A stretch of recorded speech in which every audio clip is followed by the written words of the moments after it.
പലവട്ടം തോൽക്കുമ്പോൾ തോൽവി വരെ തോറ്റു മാറി നിൽക്കുമെന്ന് പറയുന്നത് എത്ര ശരിയാണ്. അതിന് ഏറ്റവും വലിയ ഉദാഹരണമാണ് ഫുട്ബോൾ ഇതിഹാസം സാക്ഷാൽ ലയണൽ മെസ്സി. ക്ലബ് തലത്തിൽ മികച്ചു നിന്ന മെസ്സി ഇന്റർനാഷണൽ ലെവലിൽ ഒരു കപ്പ് പോലുമില്ല എന്ന് പറഞ്ഞ് അദ്ദേഹത്തെ വിമർശകർ കളിയാക്കുന്നു. അദ്ദേഹത്തിന്റെ പരമാവധി അദ്ദേഹം ശ്രമിച്ചിട്ടും ഒന്നും ചെയ്യാൻ സാധിക്കുന്നില്ല. എന്നാൽ വിമർശകർ മനസ്സിലാക്കിയില്ല, ഇരുട്ടിന്റെ ആയുസ് സൂര്യൻ ഉദിക്കുന്നതുവരെ മാത്രം.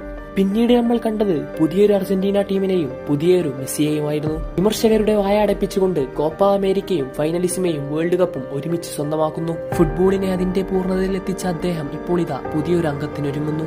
Copa America 2024. ഇത്തവണയും കപ്പ് നേടുമോ എന്ന് അറിയില്ല. പക്ഷേ സ്വന്തം ടീമിനെ വിജയിപ്പിക്കാൻ വേണ്ടി ജീവൻ കൊടുത്തും പോരാടുന്ന 11 പേരാണ് ആ കളത്തിലുള്ളത്.